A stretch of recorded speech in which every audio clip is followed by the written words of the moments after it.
Baik, bismillahirrahmanirrahim. Assalamualaikum warahmatullahi wabarakatuh. Waalaikumsalam warahmatullahi Selamat pagi, salam sejahtera bagi kita semua. Om Swastiastu, Namo Buddhaya, salam kebajikan. Saya ucapkan selamat datang dalam acara kuliah umum Fakultas Sains dan Teknologi Universitas Jambi dengan tema Small Area Estimation. Sebelum kita mulai, izinkan saya memperkenalkan diri terlebih dahulu. Perkenalkan, nama saya Silvi Agliani dari Prodi Matematika Fakultas Sains dan Teknologi Universitas Jambi yang akan menemani seluruh hadirin selama acara kita berlangsung. Yang terhormat Bapak Dr. Anus Jeffrey Marzal MSc DPID selaku Dekan Fakultas Sains dan Teknologi.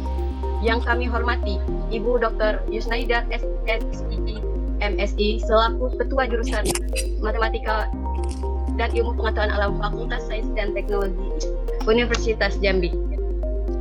Yang kami hormati, di sini juga telah hadir narasumber kita, Bapak Budi Hartono, SST MSI. Serta yang kami hormati, moderator kece kita, Ibu Bunga Mardatila, SSI MStat. Yang kami hormati, Ibu Bapak dosen Fakultas Sains dan Teknologi Universitas Jambi dan seluruh hadirin tercinta, serta mahasiswa Universitas Jambi dan masyarakat luar yang tidak dapat saya sebutkan satu persatu. Oh iya, ini gue ngaca bisa ya.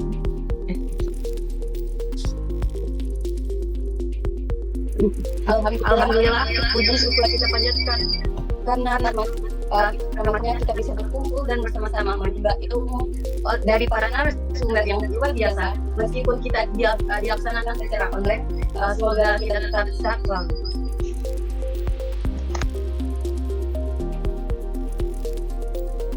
Baik, sebelum kita mulai acara kita pagi hari ini, marilah kita buka dengan pembacaan basmalah. Bismillahirrahmanirrahim. Acara selanjutnya yaitu menyanyikan lagu kebangsaan Indonesia Raya.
Selanjutnya, sambutan dan pembukaan kuliah umum kita pada pagi hari ini dari Ketua Jurusan Matematika dan Ilmu Pengetahuan Alam Fakultas Sains dan Teknologi Universitas Jambi. Kepada Ibu Dr. Yusnaida SSI MSI, dipersilakan. Assalamualaikum warahmatullahi wabarakatuh. Waalaikumsalam warahmatullahi wabarakatuh. Semua. Sebelumnya saya mohon maaf ya atas keterlambatan tadi karena tadi kita jam 9 itu membuka di program studi fisika kuliah umum kita. Ya, yang saya hormati Bapak narasumber kita, Bapak Budi Hartono, SSE MSI. Selamat datang Pak, terima kasih sudah berkenan berhadir di sini untuk memberikan atau membagi ilmunya kepada mahasiswa dan para dosen kita. Kemudian koordinator program studi matematika Ibu Gusmi Holiza SSI MSI. Kemudian para dosen program studi matematika. Ya, alhamdulillahirobbilalamin. Mari sama-sama kita panjatkan syukur kita kehadiran Allah Subhanahu Wa Taala. Dengan berkah rahmatnya kita dapat berhadir di sini dalam keadaan sehat. Kemudian mari sama-sama menyampaikan salawat salam kita kepada Nabi besar Muhammad SAW dengan lafaz Allahumma sholli ala sayyidina Muhammad wa ala ali sayyidina Muhammad. Nah, hari ini kuliah umumnya itu terkait tentang small area estimation ya. Jadi saya melihat ini bidangnya kalau di KDBK itu bidang statistik ya, di matematika ya. Ya, seperti itu Bu Bunga. Ya. Ya. Ya. Ya.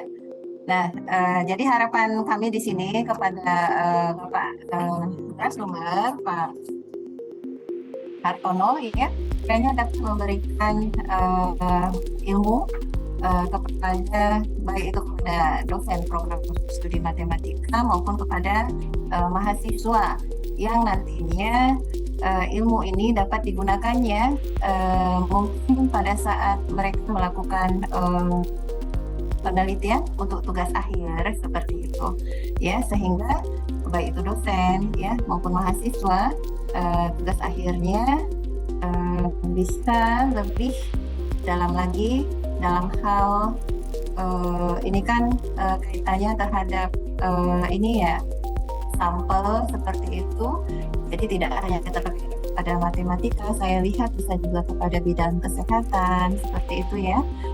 Jadi intinya seperti itu. Dan harapan kami kepada mahasiswa juga kiranya dapat mengambil ya manfaat dari apa yang didapatkan hari ini. Mungkin itu saja. Kemudian dengan mengucapkan Bismillahirrahmanirrahim, kuliah kamu Small Area Estimation dengan resmi dibuka.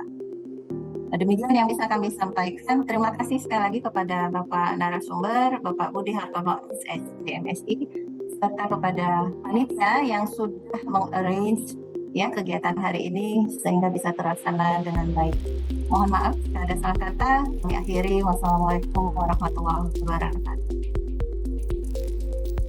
Baik, terima kasih kepada Ibu Dr. Yusnaidar SSI MSI atas kata sambutannya. Semoga apa yang diharapkan yang telah disampaikan Ibu Yusnaidar tadi akan berjalan sesuai dengan apa yang kita inginkan. Selanjutnya, pembacaan doa yang akan dipimpin oleh Muhammad Tri Wahyudi. Kepada Wahyu, kami persilakan. Terima kasih kepada moderator. Assalamualaikum warahmatullahi wabarakatuh.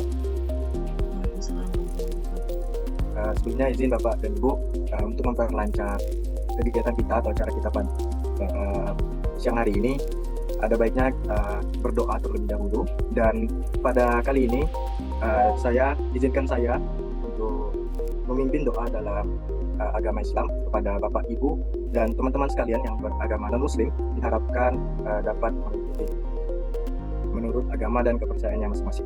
Auzubillahi Bismillahirrahmanirrahim. Alhamdulillahirabbil alamin, hamdan syakirin hamdan na'imin hamdan yurabbi ni'amahu wa yukafi'u mazidah. Ya Rabbana lakal hamdu kama yanbaghi li jalalikal karimi wa 'azimi sultanik. Allahumma shalli ala sayyidina Muhammad wa ala ali sayyidina Muhammad. Ya Allah, ya Tuhan kami ucapkan syukur atas rahmat, hikmah dan karunia-Mu, sebab Engkaulah kami bisa hadir di Zoom ini. Ya Allah, jadikanlah seminar kali ini sebagai majelis ilmu yang akan bermanfaat buat kami semua sekarang dan di masa yang akan datang. Jadikanlah ilmunya bermanfaat bagi kami, orang di sekitar kami, masyarakat dan negara. Ya Allah, ya Rabbana, seminar ini ada untuk memperoleh ridho-Mu, maka berilah bimbingan, pengajaran dan petunjuk kepada kami untuk menjalankannya sampai selesai. Atas ridho-Mu kami mohon bantulah kami supaya acara ini bisa lancar dan berjalan dengan baik. Ya Allah, ya Tuhan kami, jadikanlah kami semua yang hadir di sini sebagai umat yang taat, umat yang bermanfaat, umat yang terus mengabdikan ilmu di jalan-Mu. Ya Allah, wahai Maha Pengampun dan Penolong, ampunilah dosa kami, dosa kedua orang tua kami, dosa guru-guru kami, dan dosa para pendahulu kami. Dan bantulah kami untuk menjadi penerus yang amanah, yang bisa memberikan dampak baik untuk negara ini. Ya Allah, hanya kepadamu kami memohon, kiranya Engkau selalu membersamai setiap langkah kami ke depan. Rabbana zalamna anfusana wa idam taghfir lana wa tarhamna lanakunanna minal khasirin.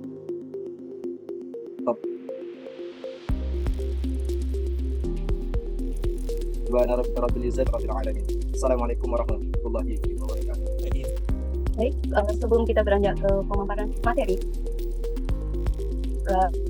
saya ingin untuk melakukan sesi tanya jawab serta mengikuti acara sampai selesai agar seluruh hadirin nanti bisa ikutan dapat door prize yang telah kami siapkan.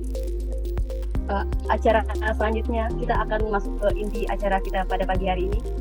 Sebelum saya menyerahkan kendali acara kepada Bu Bunga selaku moderator, waktu dan tempat saya persilakan.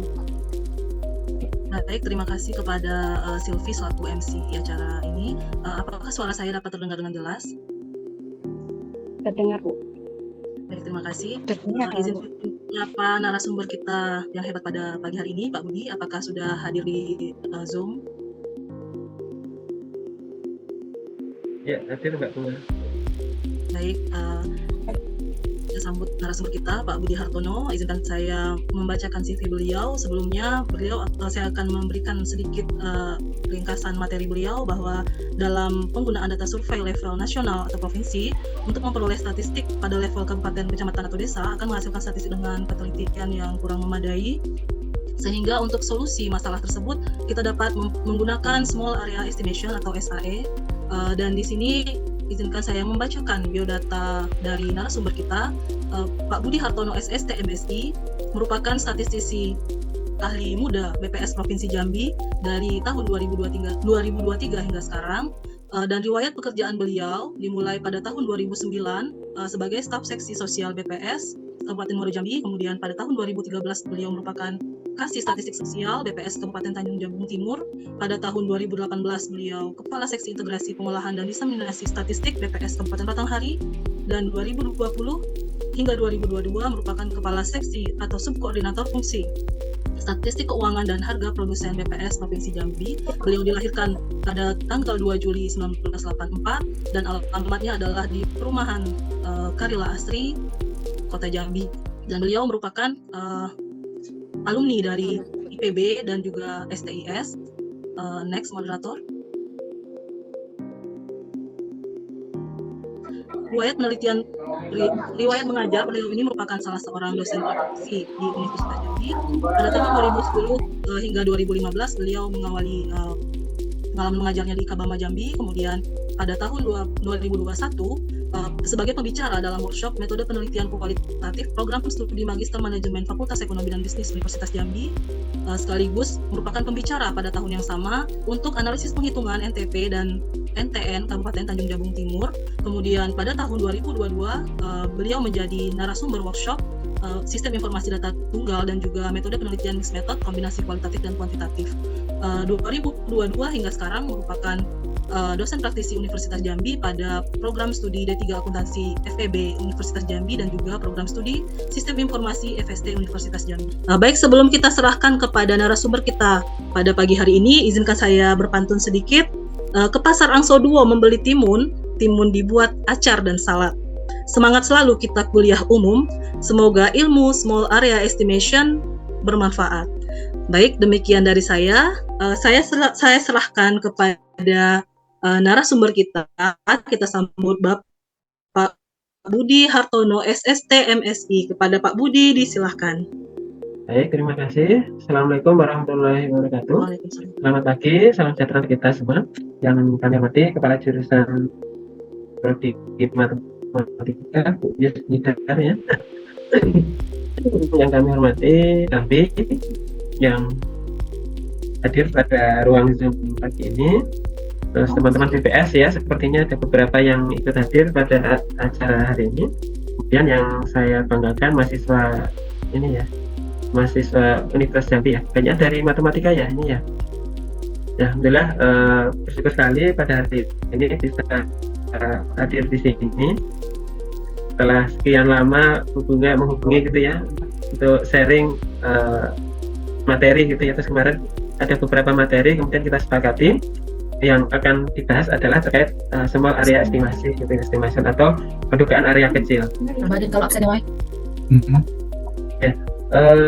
ya, grup dulu ya, Pak? Sebenarnya terkait dengan SAE ini ya, itu saya sendiri waktu itu ya belajar SAE itu cukup panjang ya, beberapa semester untuk bisa sampai selesai menyelesaikan hitungan gitu ya, sampai analisis gitu. Itu butuh beberapa semester ya. Kemudian hari ini kita cuma 2 jam ya, jadi mungkin nanti yang kita bahas mungkin lebih banyak di kulit-kulitnya atau pengantar-pengantarnya saja, tapi tidak apa-apa gitu ya. Terus di sini sepertinya sudah hadir ya beberapa dari teman-teman BPS, kayaknya juga pada pakar SAE semua. Terus ini ada juga Mbak Vini, kayaknya lagi S3 di IPB, mungkin juga belajar SAE juga karena di IPB itu memang salah satu fokusnya yang diperdalam sekali itu adalah terkait dengan pendugaan area kecil atau SAE ini gitu ya. Nah mungkin saya juga sebatas sharing saja, seperti sini juga banyak yang lebih paham juga. Ya mungkin nanti semoga bisa membawa manfaat gitu apa yang saya sampaikan. Yang saya juga sebetulnya tidak terlalu banyak yang saya pahami, apalagi saya ini kan sekarang cukup berkembang ya. Perkembangannya pesat sekali. Mungkin waktu saya kemarin itu saya itu mungkin sampai metode time series atau inflated gitu ya. Terus sekarang sudah sampai data spasial, kemudian sampai big data gitu. Sekarang memang perkembangannya luar biasa untuk SAE ini ya, dikembangkan di universitasnya, salah satunya ya di IPB. Nah ini mungkin langsung saja share ya materi. Sampai energi, sisi energinya itu sangat kecil. Nanti ada tanks ya, kalau energinya sudah. Jadi yang akan saya bahas hari ini ya, sharing terkait dengan pendugaan area kecil. Kita sama-sama belajar, mungkin nanti kalau ada yang mau menambahkan boleh lah ya. Itu beberapa buku yang bisa menjadi rujukan, yaitu ada ini small area estimasi dari Rao ya. Ini cukup jelas sekali di sana bahasnya. Kemudian ada dari ini ya, yang model-model seperti ini yang dulu waktu zaman kuliah saya baca. Itu 2 buku ini ya, ini buku pegangan wajib, mungkin bisa dicari-cari mungkin kalau ingin belajar lebih lanjut. Nah, Bapak Ibu dan teman-teman semuanya, kita sama-sama menyadari ya bahwa di akhir ini kita merasakan bahwa efek kemajuan teknologi itu begitu cepat gitu ya, dan efeknya itu membuat yang jauh sekali menjadi sangat dekat gitu ya, bahkan terasa menyatu gitu ya. Jadi apa yang terjadi di Amerika itu mungkin dalam hitungan detik itu bisa saja terdengar di Indonesia gitu ya. Kemudian apa yang terjadi di Indonesia pun mungkin dengan cepat sekali sampai kemana-mana seperti itu ya. Itulah efek dari kemajuan teknologi ya, membuat dunia menjadi semakin menyatu gitu ya. Nah, komunikasi antar negara jadi semakin mudah ya. Sekarang mungkin dalam hitungan detik saja bisa menghubungi rekan kita yang di belahan dunia lain gitu ya, mulai berbagai macam aplikasi gitu ya. Kemudian komunikasi juga semakin cepat, semakin cair, sehingga efeknya adalah gejolak di suatu negara, Ukraina yang sekarang mungkin juga perang Rusia ya, bukan Rusia, Palestina ya, pasti akan berimbas pada negara lain seperti itu. Nah selain itu kita tahu bahwa di tahun 90 jadi gerakan reformasi yang membawa 2 perubahan besar dalam sistem politik dan pemerintahan di Indonesia. Apa itu? Yang pertama adalah kekuasaan yang bersifat sentralistik ya, yang berubah menjadi kekuasaan yang lebih tersebar ya.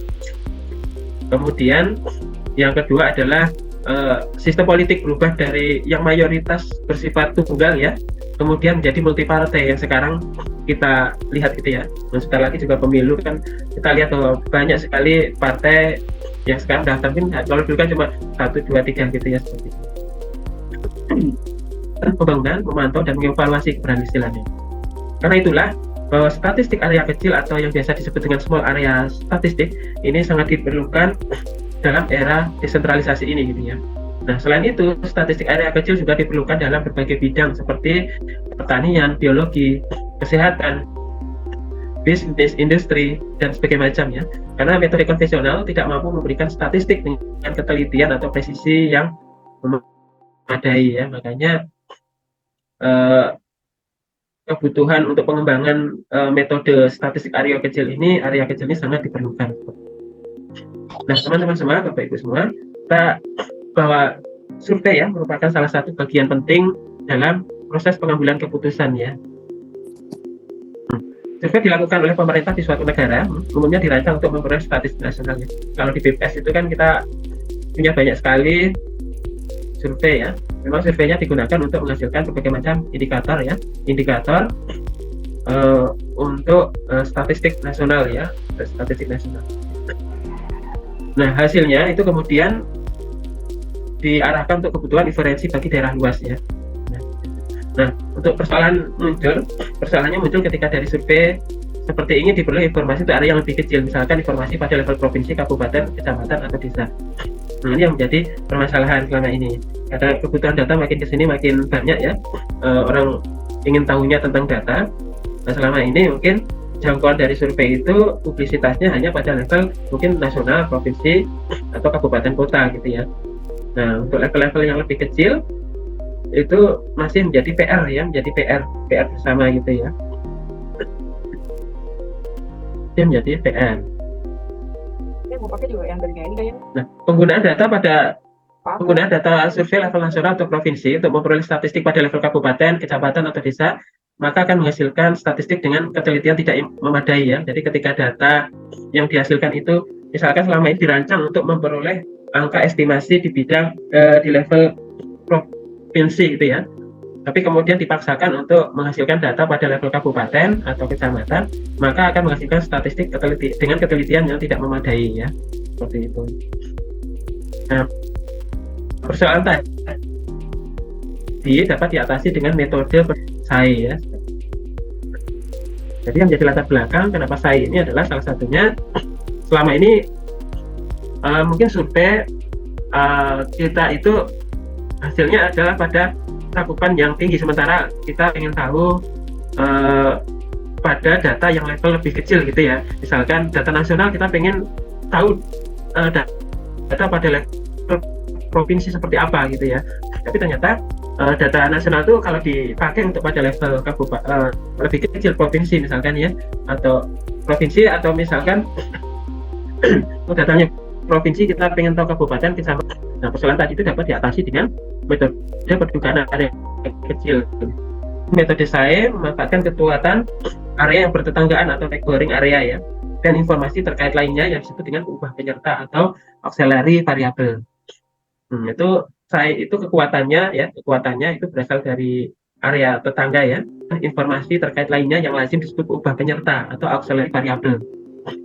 Nah, itu jadi ketika kita melakukan penghitungan dengan SAE, maka dua hal ini ya, atau salah satunya itu tidak bisa dilepas ya, yaitu ubah penyertanya. Nah, statistik yang dihasilkan akan menjadi efektif dan efisien untuk pengambilan keputusan. Nah, dampak positif dari SAE secara nasional adalah penghematan biaya pengumpulan data ya. Jadi biaya pengumpulan data. Karena dengan satu kali survei, misalkan kita level provinsi, kita bisa mendapatkan data indikator ya, level kabupaten, level kecamatan, bahkan level desa ya, hanya dengan satu survei pada level provinsi yang ada itu ya.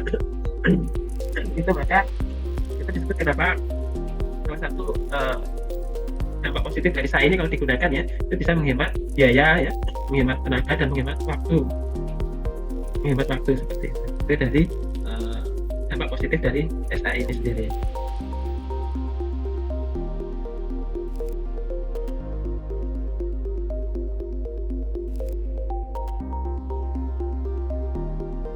Nah, kalau di Indonesia ini kayaknya kalau kita membaca penelitian ya, baik di kampus-kampus, ini yang ada jurusan utamanya ada jurusan statistiknya ya, itu sudah banyak sekali penelitian tentang SAE ini. Nah, itu kalau di IPB itu memang ini ya, memang gencar sekali kayaknya, tadi penelitian banyak sekali diarahkan untuk mengembangkan tentang SAE ini ya. Nah, diperlukan kajian untuk menilai kompatibilitasnya dengan data sebelumnya yang misalkan ya. Ini saya tadi terkait beberapa hal ya terkait SAE di bagian pendahuluan. Jadi intinya memang SAE digunakan untuk latar belakangnya adanya SAE itu ya karena tidak cukupan sampel ya untuk menduga pada area kecil ya seperti itu. Makanya ada metode SAE itu yang dikembangkan untuk meneliti membuat indikator-indikator pada level yang ketika dilakukan pendugaan langsung pada data yang ada, sampel yang ada, itu errornya besar mungkin seperti itu ya. Makanya dilakukan dengan SAE ya. Nah, sebaliknya, suatu area dianggap kecil jika ukuran contoh dari area tertentu tidak cukup besar sehingga pendugaan langsung tidak akan menghasilkan statistik dengan penelitian yang memadai ya. Nah, misalkan untuk susunan Septembernya ya, itu kan hanya untuk level provinsi, maka dia dianggap ukurannya kecil untuk menduga indikator sosial ekonomi pada level kabupaten ya seperti itu. Jadi yang menentukan besar atau kecil ini ya salah satunya dari penelitinya sendiri ya. Jadi memang sudah cukup meyakinkan sampelnya untuk melakukan pendugaan langsung pada level yang diteliti. Nah itu berarti area cukup besar ya seperti itu. Tuh, kalau yang tidak cukup sampelnya untuk pendugaan pada level di bawahnya itu berarti dia area kecil. Nah ini prinsipnya ya. Prinsip saya misalkan ini penelitian di Jawa Barat misalnya ya. Nah ini estimasinya selama ini mungkin untuk level provinsi. Jadi ketika kita ingin melakukan penelitian pada level menghasilkan indikator pada level kabupaten kota, maka ini kan tidak cukup ya, sampelnya tidak cukup memadai untuk penelitiannya, makanya dia dianggap sampelnya kecil ya. Jadi satu-satunya cara untuk melakukan penelitian mendapatkan indikator pada level kabupaten kota adalah dengan pendugaan tidak langsung ya, karena kalau pendugaan langsung dengan data yang apa adanya digunakan untuk mendapatkan indikator kabupaten kota padahal hanya cukup untuk provinsi. Nah itu kan penelitiannya berarti tidak memadai ya, tidak memadai, makanya metode yang paling pas adalah melakukan pendekatan tidak langsung seperti itu. Nah kemudian model dasar saya ya, itu model saya dibedakan menjadi dua, yaitu menurut Rao dan Molina ya, itu tahun 2015. Yaitu yang pertama adalah model level area atau area level model, dan yang kedua adalah model level unit atau unit level model.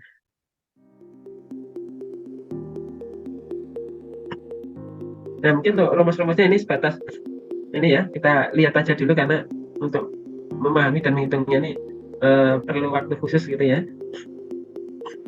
Nah itu untuk Rao dan Molina tahun 2015 untuk model level area ya, itu mengasumsikan penduga parameter ya, rumusnya seperti ini, terhubung dengan karakteristik area dari pupa penyerta melalui model linear ya. Ini pupa penyertanya seperti ini. Nah untuk penduga parameternya adalah rumusnya seperti ini ya. Yang kita teliti itu datanya di sensus, datanya pada Y-nya maupun X-nya itu ada pada level area ya, level area itu. Rumus umumnya seperti ini untuk pendugaan ya. Jadi XI itu dari upah penyerta, kemudian ditambahkan dengan upah acak ya, upah acak yang tidak asumsikan saling bebas seperti itu. Nah, pendugaan langsungnya seperti ini ya. Untuk menghitung pendugaan langsung itu biasanya kita dari penduga tiap kabupaten kota ditambahkan errornya.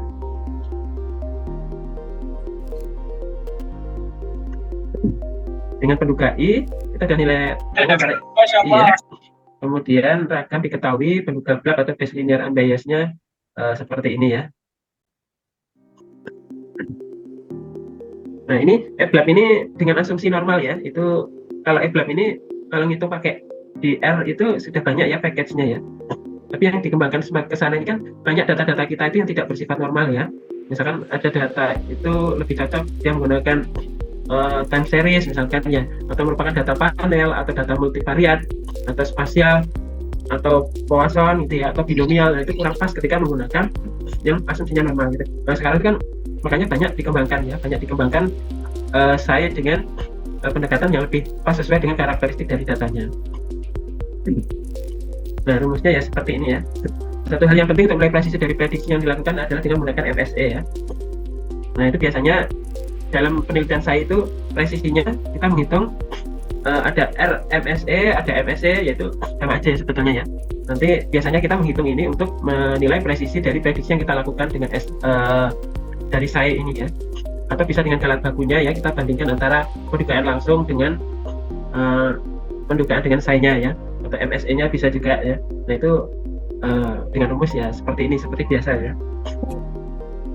Nah rumusnya seperti tadi ada pengembangan sedikit di ada resource-nya. Ini saya skip saja penghitungan. Nah, untuk level unit, level area itu seperti jadi kalau untuk level unit ini gampangnya kita ingin membangun penduga pada level area, tapi menggunakan informasi dibangun dari informasi penyerta ya, itu dari sampai level area.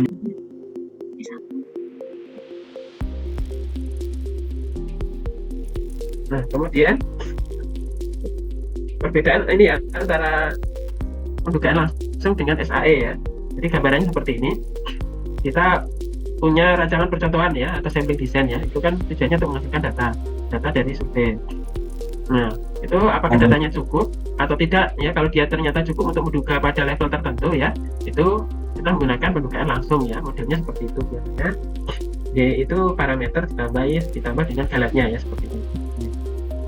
Nah, ketika tidak cukup untuk melakukan pendugaan pada level tertentu yang kita inginkan, misalkan levelnya lebih kecil, nah itu bisa menggunakan SAE ya, SAE. Nah, modelnya seperti ini, fungsi dari ZTI itu ini ya. Kemudian ubah penyertanya, kita kalikan dengan parameternya, ditambahkan keragaman antar area ya, seperti itu. Modelnya seperti ini. Jadi modelnya seperti ini, pendugaan langsung versi SAE. Jadi SAE itu karena memang tidak cukup untuk melakukan pendugaan langsung ya, makanya kita menggunakan SAE. Nah, perbedaannya seperti ini. Kalau pendugaan langsung dia kan parameter tambah galat. Nah, kalau ini dia ubah penyerta, kita kalikan dengan nilai parameternya, kemudian keragaman antar area. Nah, ini seperti ini. Secara umum seperti ini ya untuk SAE itu. Nah, keunggulannya ini modelnya ya, ini ada ubah penyerta, parameter, kemudian ditambahkan dengan keragaman antar area ya. Itu SAE ini dapat merupakan informasi tambahan dari ini ya, ubah penyertanya itu bisa dari area lain yang bertetanggaan, bisa juga dari area lain yang berkorelasi erat ya, ubah penyerta ini bisa dari hasil survei atau sensus atau data administrasi lain yang berkaitan dengan GI, atau bisa juga dengan hasil survei yang dilakukan secara berulang dari waktu ke waktu ya, untuk mengubah penyertanya atau auxiliary penyerta. Tapi yang kebanyakan ya biasanya berasal dari hasil sensus ya. Nah, ubah penyerta itu sebaiknya karena kita gunakan untuk membangun kekuatan SAE ini ya, itu kan salah satunya ditentukan oleh ubah penyerta ini. Maka banyak disarankan bahwa ubah penyertanya itu menggunakan data yang tidak memiliki error ya, atau kecil errornya gitu ya. Makanya data sensus atau data administrasi itu lebih disarankan ya. Maka kalau baca-baca penelitian dengan SAE itu banyak menggunakan data dari PODES ya, karena potensi data itu kan cukup sering dilakukan ya. Jadi sekarang itu malah hampir tiap, dulu kan menjelang sensus ya, sekarang malah sepertinya lebih sering dilaksanakan PODES-nya. Itu banyak manfaatnya. Jadi kita bisa menggunakan data PODES itu untuk ubah penyerta ya. Jadi banyak menggunakan ubah penyertanya itu dari data-data yang tidak memiliki error ya. Itu salah satunya dari potensi desa kalau dari hasil BPS. Mungkin bisa menggunakan sensus, tapi masalah sensus itu kan jangka waktunya lama ya, mungkin 10 tahun sekali. Nah itu, jadi kita pakai data yang lebih terbaru gitu ya, lebih terbaru. Jadi kalau sekarang ini ada sensus ekonomi, kemudian ada sensus penduduk. Nah ini bisa juga waktunya kan lebih dekat ya. Kalau bisa dapat datanya bisa digunakan untuk ubah penyerta sekarang. Nah ini untuk penerapan SAE ya, ini beberapa contoh nih. Ini yang kemarin saya lakukan untuk beberapa. Jadi saya melakukan penghitungan untuk angka kasus pengangguran di Provinsi Jambi dengan beberapa metode ya kemarin. Nah, itu salah satunya adalah dengan menggunakan model zero inflated binomial ya, zero inflated binomial. Maka tujuannya adalah menduga proporsi ketenaga kerjaan itu atau angka pengangguran ya, angka pengangguran. Jadi proporsi pengangguran dikalikan 100 itu akan menjadi tingkat pengangguran ya terhadap angkatan kerja di kabupaten kota pada Agustus 2016 di Provinsi Jambi melalui pendekatan model zero inflated binomial. Itu pendugaan area kecil ini menggunakan zero inflated binomial ya.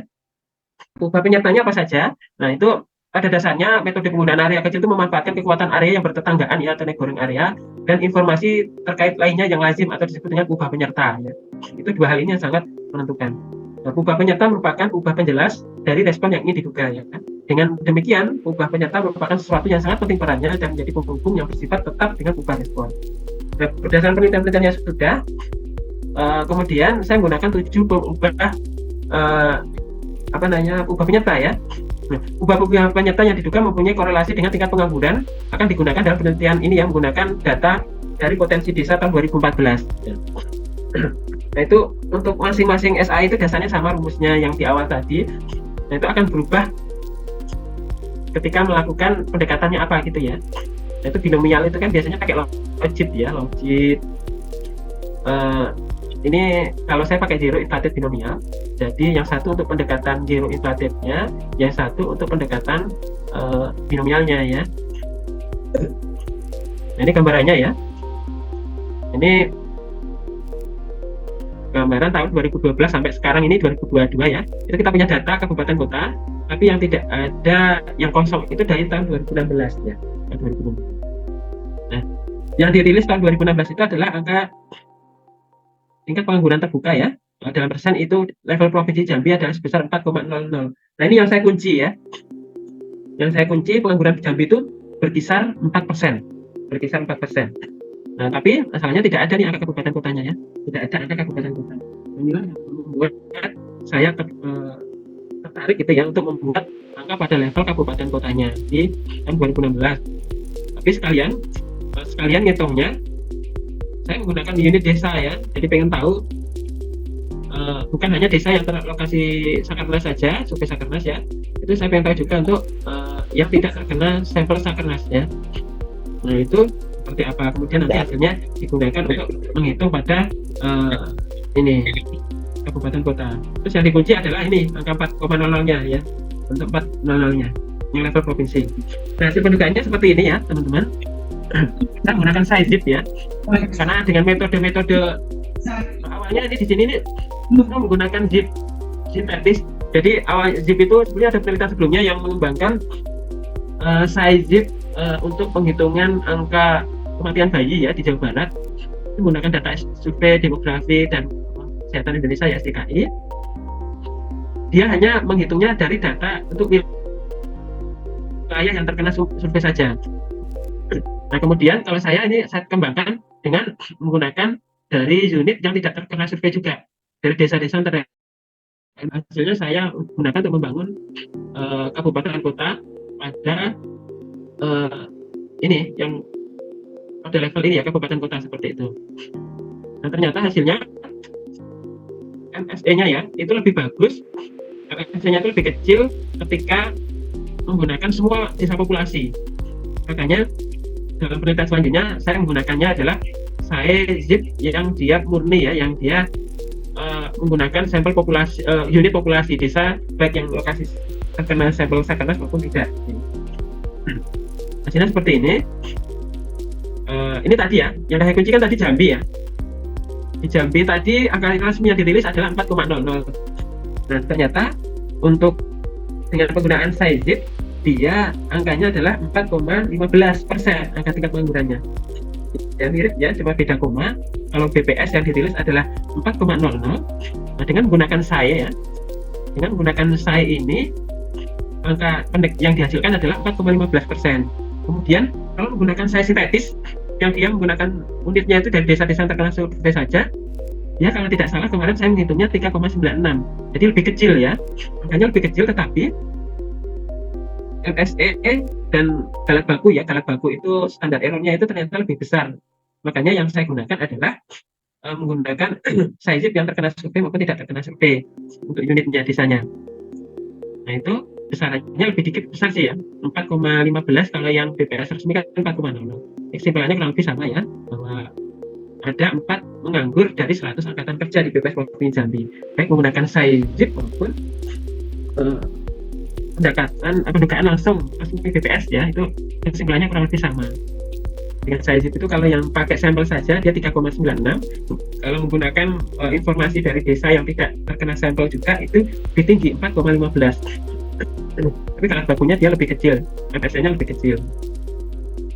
Kemudian pendekatannya tapi memiliki akurasi yang baik ya. Jadi sama-sama angkatannya berkisar 4. Nah, maka dalam saya itu seperti itu ya. Untuk pendekatan apakah pendekatan kita itu cukup baik atau enggak itu ya salah satunya adalah dengan melihat akurasi ya. Nah, akurasi dari data yang sudah dirilis.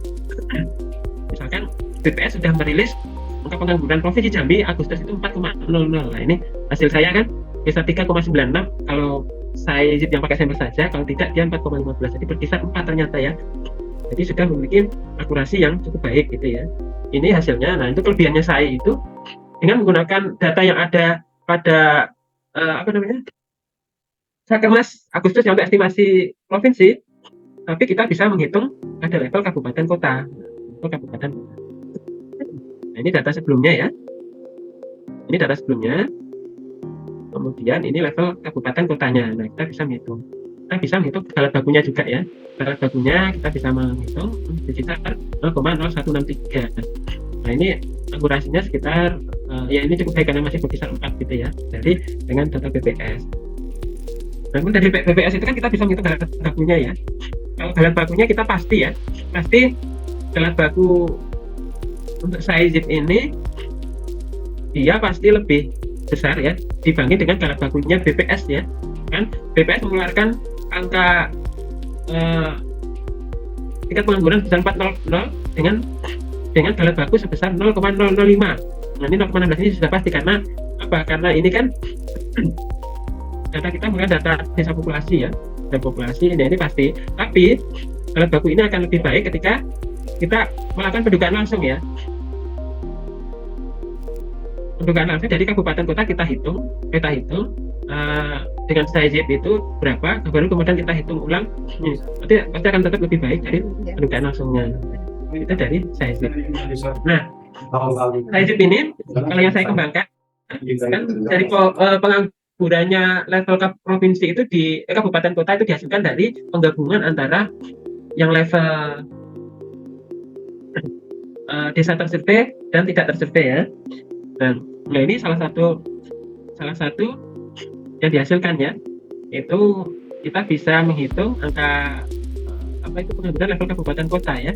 Misalkan ini desa sampel ya, jadi di Keluru ini ada blok sensus yang terkena sampel ya. Itu kalau menggunakan pendugaan langsung, ternyata memang dia nggak ada nih yang menganggur ya, karena sampelnya cuma mungkin 10 ini. Karena satu desa ini mungkin berkisar 1 sampai 2 blok ya. Jadi sampelnya hanya sekitar 10 sampai 20 rumah tangga. Nah, ternyata dari 10 sampai 20 itu kita ternyata kalau dihitung itu ternyata nggak ada pengangguran gitu ya, nggak ada pengangguran. Nah, ternyata dengan SAIZIP ini kita menggunakan informasi penyerta tadi ya, yang dari Poldes tadi yang begitu banyak tadi. Nah, ternyata di sana bisa dihitung angka penganggurannya sebesar 0,78%. Kemudian di koto peta ya, misalkan ini dari data Sakernas itu misalkan nggak ada ya, nggak ada pengangguran karena mungkin sampelnya cuma 10 ya, itu nggak ada. Ternyata kalau kita hitung pakai saya dia ada nih 0,207%. Atau misalkan ini ada yang lebih kecil juga ya ternyata, tapi banyak juga yang lebih besar ya. Itu misalnya Nilo Dingin ini 0, ternyata hampir 11%. Nah, itu ini adalah desa yang tersurvei. Nah, ini ada juga misalkan ini untuk desa yang tidak tersurvei ya. Nah, ini kan awalnya 0 semua nih. Nah, ini kita bisa menghitung juga untuk sebanyak 1.266 ya yang tidak menjadi lokasi survei. Kita bisa menghitung angka penganggurannya ya, seperti itu. Kita menghasilkan angka penganggurannya. Ini banyak, ini cuma saya potong saja ya. Ini hasilnya banyak sampai 1.200-an. Nah, di sini bisa kita lihat bahwa saya itu mampu menghasilkan dugaan tingkat pengangguran ya untuk unit desa atau kelurahan baik yang tersurvei maupun tidak tersurvei. Angka ini bisa diagregat menjadi pengangguran pada level kabupaten kota tadi ya. Maka ini bisa menjadi gambaran, misalkan kita pengen tahu kan bagi pengguna data akan kondisi pengangguran di seluruh desa atau kelurahan di Provinsi Jambi ya, sehingga diharapkan akan mampu menjawab tuntutan kebutuhan data ketenagakerjaan di level yang kecil ya, desa atau kelurahan. Nah, kan tetapi dalam pemanfaatannya diperlukan kajian yang lebih lanjut. Jadi memang hanya sebatas menjawab keingintahuan kita saja gitu ya. Untuk pemanfaatan yang lebih itu perlu mendapatkan kajian dan juga regulasi tentunya ya tentang penggunaan dari SAE ini.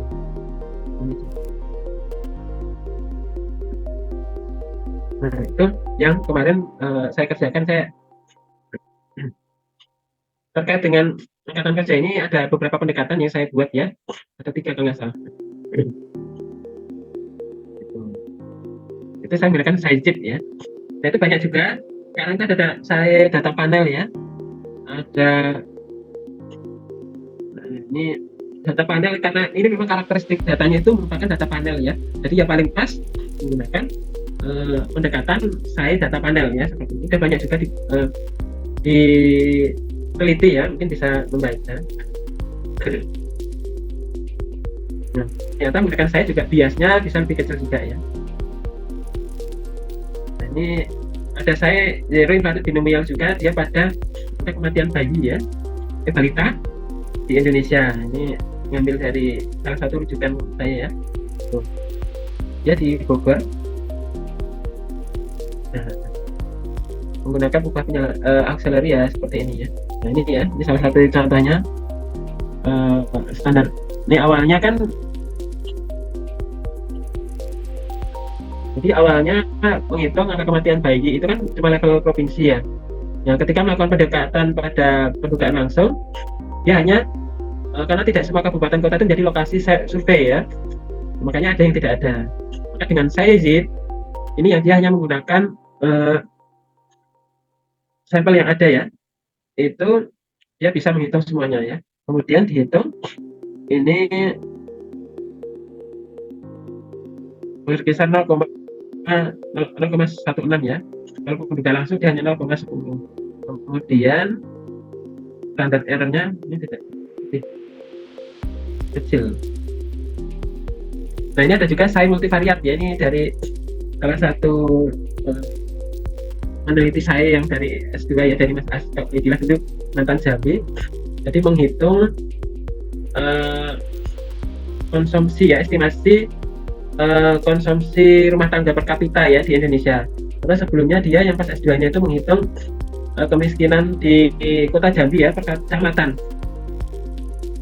Itu menggunakan multivariat ya, dengan analisa SciE multivariat.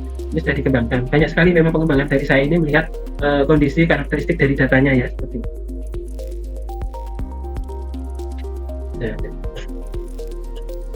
Nah, ini hasilnya karena memang biasanya kita di akhir penelitian itu pasti meneliti membandingkan antara pendugaan langsung dengan metode yang kita kembangkan ya. Nah, ini bisa dilihat bahwa EBLAB itu dia memiliki error ya, itu lebih bawah ya, lebih kecil ya dibandingkan dengan pendugaan langsung. Nih, jadi memang presisinya bisa didekati dengan membandingkan dari ininya apa itu SE mana yang lebih mendekati, lebih kecil gitu ya.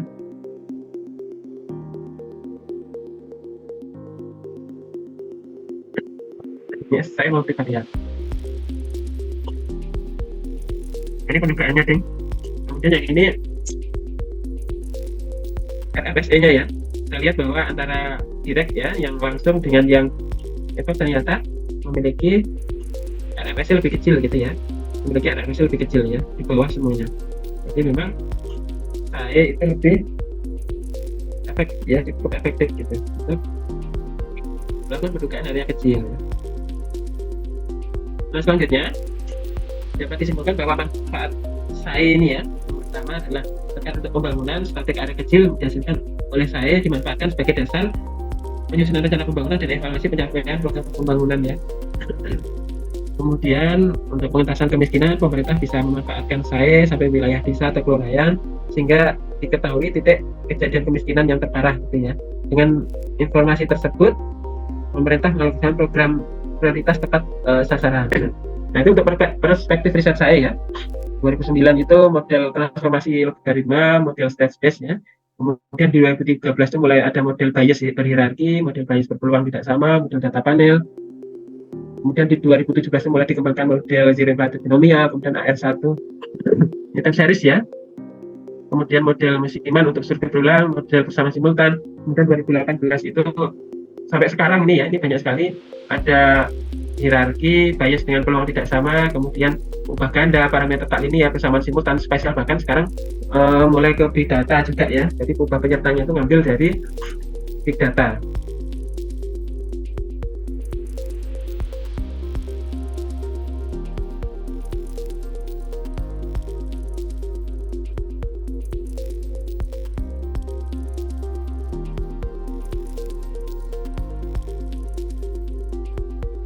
Baik, mungkin sampai sini saja untuk komentar saya bukunya. Baik, terima kasih Pak Budi. Ya. Kepada hadirin semua, dipersilakan untuk bertanya ataupun memberikan tanggapan kepada Pak Budi atas materi saya yang telah disampaikan oleh beliau. Ini kebetulan kalau kita lihat di sini ada Pak Ajan Nasrun, ini raise hand. Boleh open kameranya Pak? Silakan kepada Pak Ajan Nasrun, dipersilakan untuk bertanya atau memberikan tanggapan.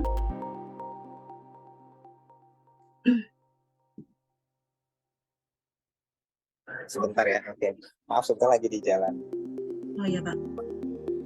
Baik, makasih buat Ibu moderator. Salam kenal Mas Budi. Saya Ajan Nasrun dari BPS Bangka Belitung. Ini menarik ya penjelasan SAE-nya. Jarang-jarang kadang saya juga ngikutin webinar, kadang masih belum paham gitu. Kira-kira sekarang sudah mulai paham gitu. Ada dua Mas pertanyaannya. Yang pertama terkait variabel penyerta gitu ya. Kalau tadi kan di kasusnya Mas Budi buat 7 gitu ya.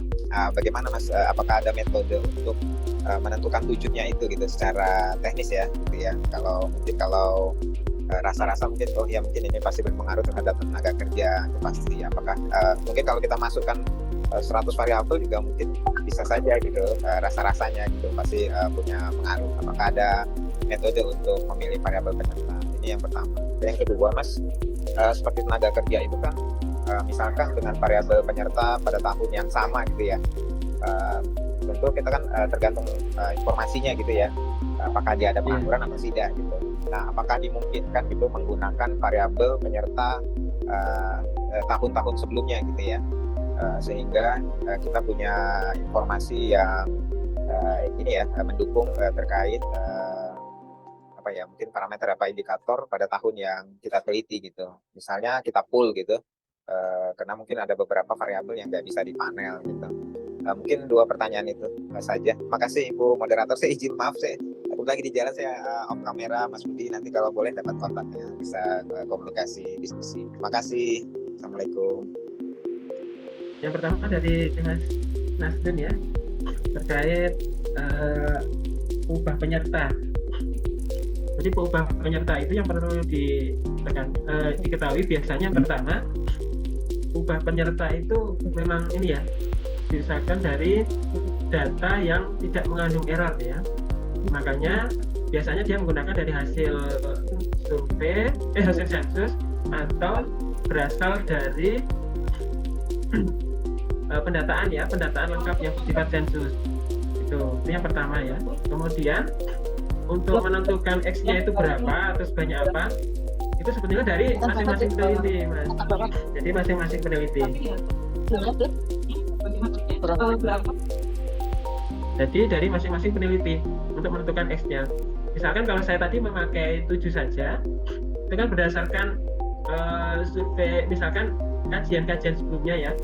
Misalkan ada penelitian hubungan antara dengan tingkat pengangguran misalkan ya. Nah itulah yang saya pakai misalkan ya, saya catat sebagai ini. Kemudian atau mungkin ada penelitian saya sebelumnya mungkin berkaitan dengan pengangguran, apa auxiliary-nya itu yang saya pakai. Jadi sebetulnya kita itu mungkin selama pas mau melakukan penelitian itu kita mungkin punya banyak sekali Mas, mungkin ubah penyertanya ya, mungkin bisa puluhan gitu ya, bisa puluhan itu. Nah kemudian kita sendiri yang memutuskan, atau memang biasanya SAE ini yang lamanya adalah trial error-nya ya, apalagi pada model-model yang rawan tidak jadi modelnya ya. Kayak saya ini kan SGP itu kemarin rawan sekali. Jadi kalau salah X-nya itu rawan tidak jadi gitu ya modelnya itu. Makanya harus benar-benar ini benar-benar harus tepat milih ubah penyertanya. Nah kemudian ketika memilih itu saya juga berdasarkan literasi ya, jadi saya menggunakan akhirnya 7 itu yang pada akhirnya di model itu ternyata tidak bisa dipakai semua.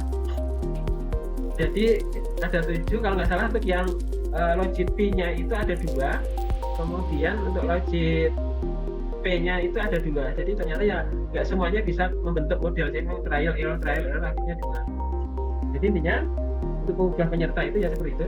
Jadi kita bisa pakai kajian mas, kemudian bisa juga melihat dari datanya, dari data. Oh kita pakai PODES.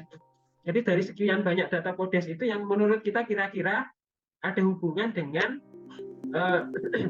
ketenagakerjaan yang mana gitu ya. Misalkan saya kan jumlah laki-laki, karena biasanya laki-laki itu sedikit yang menganggur gitu ya, misalkan ya. Jumlah sekolah dan perguruan tinggi, karena menurut saya semakin tinggi sekolahan, kalau ada sekolah di situ berarti semakin tinggi penduduk pendidikannya, berarti semakin kecil menganggurnya. Harapannya seperti itu kan, makanya saya memasukkan jumlah sekolahan, saya masukkan di auxiliary. Atau jumlah pabrik, jumlah pasar, berarti kalau ada toko, usaha, pabrik, berarti di situ banyak orang bekerjanya. Menurut saya ada berkorelasi dengan tingkat pengangguran. Nah, atau mungkin jumlah bank, jumlah keluarga miskin, itu kan ada semua data yang ada di PODES yang menurut saya itu ada hubungan gitu ya. Jadi itu yang kita bisa pakai sebagai pengubah penyerta yang kemudian nanti kita gunakan dalam model, kita periksa kembali apakah itu bisa membentuk model atau tidak. Nah dalam saya ini ya, dalam saya ini bisa saja nanti pengubah penyertanya itu korelasinya kecil mas, bisa jadi ya, tapi ternyata pengubah kecil itu dia ternyata bisa bentuk model gitu ya. Itu masih tidak apa-apa di sana. Jadi yang penting menekankan pada bisa bentuk model data. Jadi bisa berangkat dari yang ada kita duga atau menurut teori itu berpengaruh, nah itu bisa kita pakai sebagai auxiliary. Gimana mas? Mungkin ada tanggapan? Apakah arahnya harus positif? Kalau yang nanti negatif kita gimana ya? Handle-nya? Iya, kalau misalkan kemarin ya hasil konsultasi saya dengan Prof. Khairil kan waktu itu, jadi korelasi tidak selalu jadi apa mas?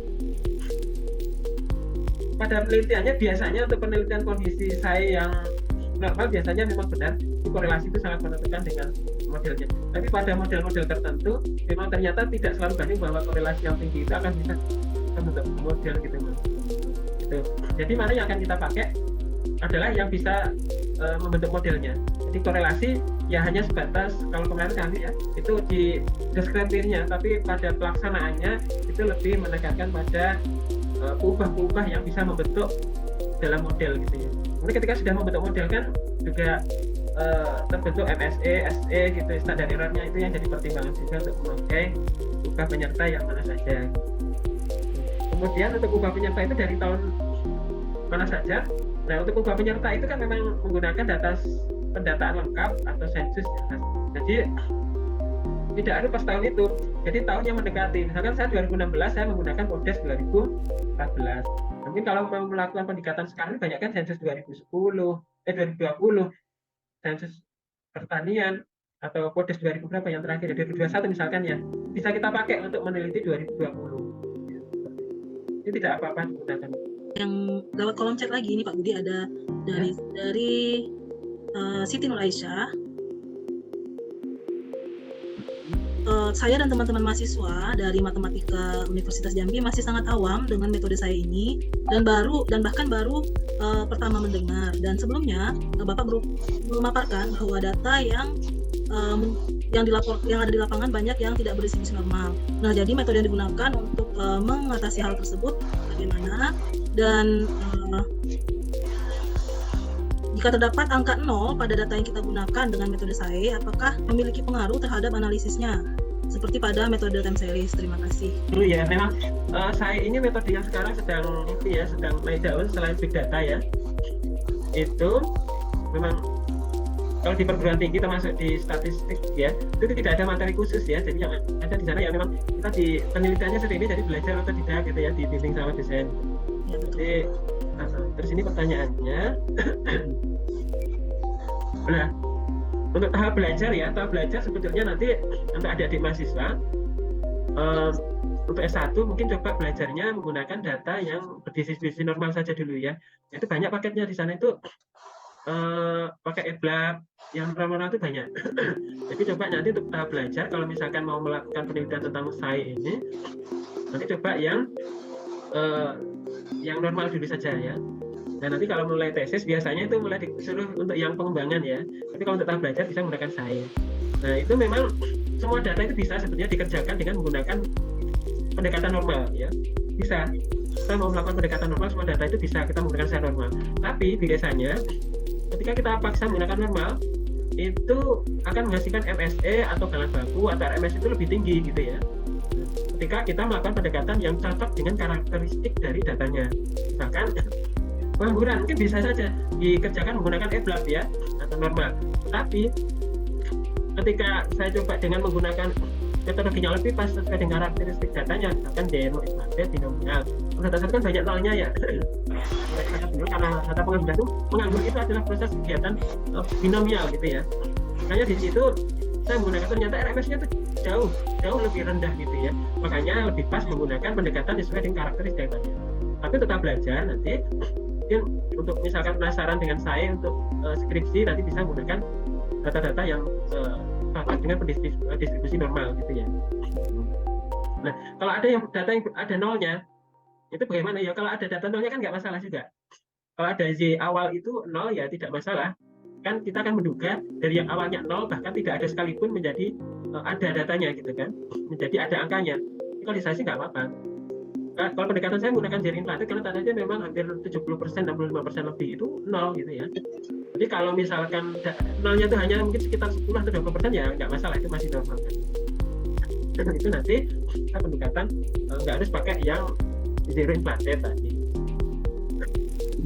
Nah mungkin untuk S1 tahap pembelajaran bisa menggunakan SAE kalau mau meneliti tentang ini ya, nanti SAE yang paketnya package-nya itu sudah ada gitu ya, yang mungkin tidak perlu sampai memecahkan rumus kembali. Itu juga sudah cukup banyak ya dan menarik juga data-data BPS bisa digunakan. Saya ingin menyimpulkan sedikit dari pemaparan Pak Budi yang sangat menarik tadi tentang SAE. Dan dalam SAE ini yang penting kita definisikan terlebih dahulu yaitu area yang bertetanggaan atau neighboring area, kemudian ada peubah atau variabel penyertanya. Dan kemudian tadi Pak Budi sudah memberikan beberapa contoh penerapan SAE yang membuat peserta di sini mungkin akan lebih memahami tentang SAE ini, yang tadinya ada mahasiswa kami juga baru pertama mendengar, itu mungkin bisa lebih paham. Dan untuk kalau misalkan masih belum jelas bisa nanti temui Pak Budi atau chat Pak Budi ya, Pak Budi izin Pak Budi memberikan nomor HP Pak Budi lewat WA. Itu nanti kalau ada yang tertarik untuk membuat suatu penghitungan dengan metode SAE ini, deskripsinya atau laporan magangnya nanti bisa. Dan juga di sini ada metode SAE-ZIP yang diperkenalkan Pak Budi tadi ya, dan menyimpulkan bahwa MSE ini lebih kecil jika semua unit populasi ini dimasukkan ya Pak pada SAE-ZIP ini ya, dan baik yang terkena survei dan yang tidak terkena survei. Kemudian Pak Budi juga menjelaskan tadi SAE data panel, kemudian SAE multivariat, dan yang paling penting adalah setelah mengestimasi maka kita bandingkan lagi dengan pendugaan langsung, kita hitung juga RMSE-nya. Software yang bisa membantu itu tadi ada R ya, atau RStudio ya Pak Budi ya. Dan disarankan kalau untuk pemula tentang SAE ini silahkan dari data yang berdistribusi normal terlebih dahulu. Nanti jika ada ananda kami dari Prodi Matematika yang ingin melanjutkan ke S2, itu silahkan menggunakan pengembangan dari SAE. Dan untuk pertanyaan tadi cukup menarik sekali, baik itu dari di sini pesertanya sangat beragam, termasuk ada teman saya Titin Agustina, itu teman seangkatan saya dulu di Statistika Unpad S1-nya, S2-nya sekarang di IPB juga Pak Budi. Beliau ini dari Kementerian Pertanian, masih bergabung sini Titin, Ibu Titin Agustina ya, itu teman saya. Dan juga ada beberapa dari universitas lain selain Universitas Jambi, dan juga yang terbanyak adalah dari BPS. Terima kasih sekali teman-teman BPS dari seluruh Indonesia yang hadir pada pagi hingga siang hari ini. Dan kami sangat apresiasi materi dari Pak Budi yang sangat lengkap. Kami tadi memang sengaja space-nya itu 2 jam Pak Budi, tidak dipotong-potong sambutan ya Pak Budi, makanya kita tadi dimulai lebih awal ya dari yang dicantumkan pada flyer ya. Oke Oke, mungkin dari saya itu sebelumnya kami berterima kasih sekali kepada Pak Budi. Kami ingin memberikan sertifikat dari panitia untuk Pak Budi. Operator boleh dibantu share sertifikatnya.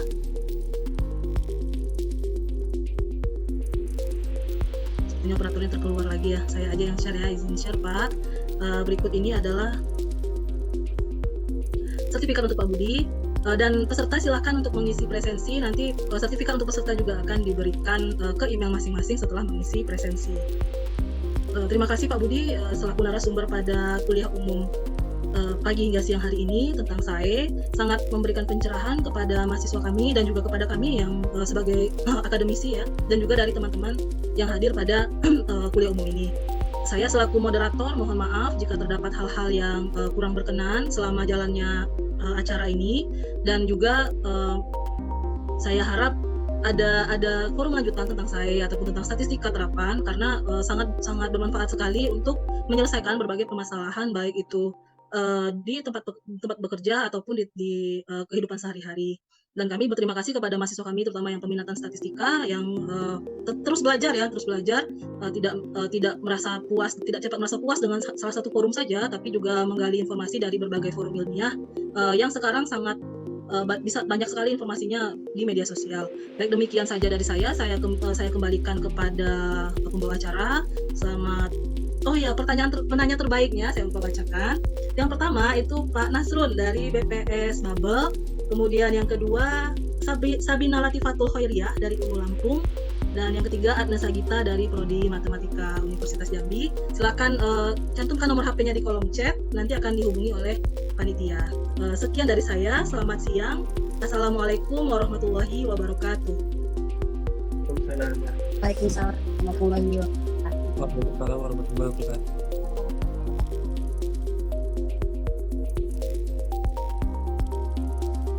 Dan saya ucapkan juga selamat kepada penanya terbaik. Nanti bakal dihubungi oleh Bu Bunga Madutina.